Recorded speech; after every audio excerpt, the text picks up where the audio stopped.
Hello everyone, welcome back to my channel. My name is Mehed and today's video is going to be another study vlog as a CBSE 10th grader.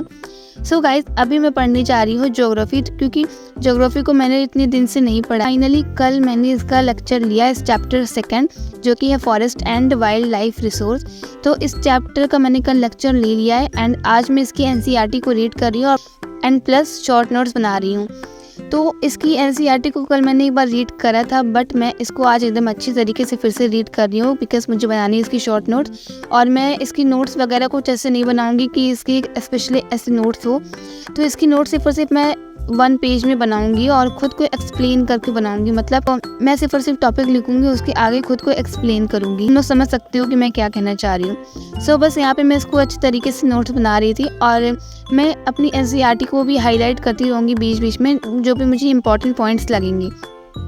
सो पहले तो मैं अपनी NCERT को अच्छे तरीके से read करी थी। मुझे जो पॉइंट्स लगे मैं इसमें नोट कर रही थी, मतलब टॉपिक जो थी मैं उसको नोट करके अपने आप को सिर्फ एक्सप्लेन करी थी, बिकॉज सी लैंग्वेज वाले सब्जेक्ट में ऐसा ही करना पड़ता है। बस यहाँ पे मैं वही कर रही थी।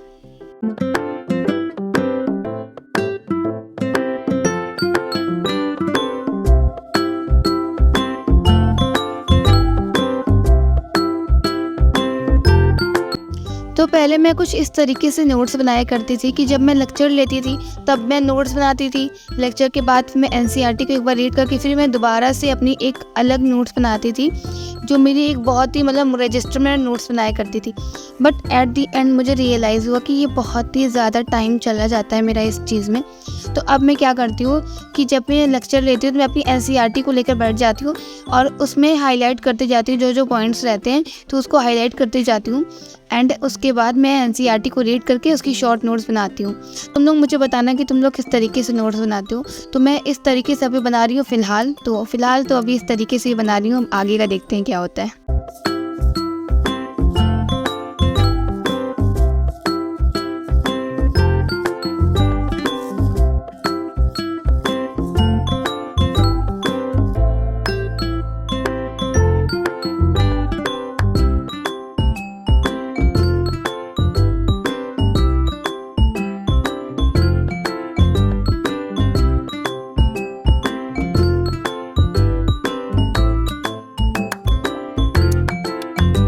गाइज ज्योग्राफी पढ़ने के बाद मैंने अच्छा खासा ब्रेक लिया था और फिर मैं टेरेस पर चली गई थी और तुम यहाँ का वेदर देख सकते हो कितना ज़्यादा अच्छा लग रहा है यार। तुम मतलब मैं तो पिघल गई यार, सच में मैं पिघल गई इस वेदर को देखकर।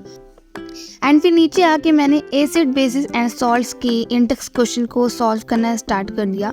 तो इस चैप्टर को भी मैंने पढ़ लिया है, बट इसके क्वेश्चन को अभी तक मैंने सॉल्व नहीं किया था। सो बस यहाँ पे मैं इसकी इंडेक्स क्वेश्चन को सॉल्व कर रही हूँ, बिकॉज मैंने सोचा कि पहले मैं अपनी NCERT के क्वेश्चन को सॉल्व कर लूँ, फिर मैं एडिशनल वगैरह की लगाऊंगी या फिर मैं एडिशनल वगैरह का देखूंगी। बट पहले NCERT के सारे इंडेक्स और एक्सरसाइज के क्वेश्चन को पहले सॉल्व करूँगी। फिलहाल तो मैं अभी इंडेक्स क्वेश्चन को सॉल्व कर रही हूँ।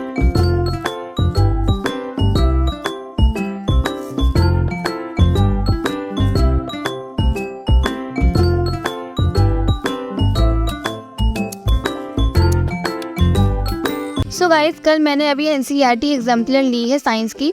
सो वो अभी मुझे लेटेस्ट मॉडल नहीं मिली, मतलब कि मैंने उसको देखा तो हमारा जो चैप्टर्स वगैरह कटे हैं ना, तो एग्जाम्पलर में वो चैप्टर भी हैं, मतलब मुझे अभी लेटेस्ट मॉडल नहीं मिली है। तो मुझे समझ नहीं आ रहा कि क्या मैं उसको रिटर्न करूँ या नहीं। तो मुझे तुम लोग प्लीज़ कमेंट में बताना कि क्या मुझे रिटर्न करना चाहिए और लेटेस्ट मॉडल लेना चाहिए या नहीं। तो मुझे कमेंट में ज़रूर बताना, ठीक है। बाय द वे मैं यहाँ पर अपनी इंडेक्स क्वेश्चन को सॉल्व कर रही थी और मुझे कुछ में दिक्कत आ रही थी, तो मैं उसको यूट्यूब से देख ली थी। देखो, तो मैं वीडियो भी इसी फ़ोन से शूट कर रही थी और इसी से सोल्यूशन भी देख रही थी, तो वो मैं रिकॉर्ड नहीं कर पाई। तो कुछ जिस क्वेश्चन में मुझे दिक्कत आ रही थी मैं उसको यूट्यूब से एक बार देख रही थी, उसके कॉन्सेप्ट को मैं एकदम अच्छे तरीके से क्लियर कर ली थी, क्योंकि कुछ क्वेश्चन में मुझे दिक्कत हो रही थी। एक दो क्वेश्चन में, ज़्यादा नहीं, ठीक है।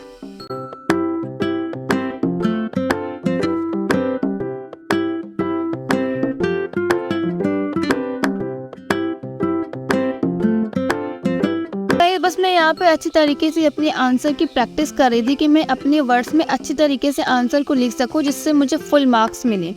मतलब कि बोर्ड एग्जाम में हमें खुद से ही लिखना पड़ता है। तो अगर मैं तुम्हें बताऊं तो मेरे स्कूल में मेरे जो केमिस्ट्री वाले सर हैं, मतलब वो हमें ना रोज़ क्वेश्चन देते रहते हैं। मतलब जब हमारा चैप्टर कंप्लीट हो जाता है तो वो एक क्वेश्चन, दो क्वेश्चन हमें रोज़ देते रहते हैं क्लास में, जिससे हमारी प्रैक्टिस हो सके और अपने आंसर को खुद से बना सकें। तो पहले मुझे इतने अच्छे तरीके से आता नहीं था आंसर वगैरह बनाना, तो अभी भी थोड़ी कमी रहती है, तो बट अब प्रैक्टिस के साथ वो भी ठीक हो जाएंगी। बट अब बहुत ही ज़्यादा सुधार आए थे, तो इसके लिए मैं थोड़ी सी खुश भी हूँ। तो गाइज यही थी आज की मेरी वीडियो। मैं मिलती हूँ आपसे नेक्स्ट वीडियो में, तब तक के लिए बाय। और अगर वीडियो पसंद आए तो लाइक करना और मेरे चैनल को सब्सक्राइब करके नोटिफिकेशन बेल ज़रूर दबा देना। So guys bye bye.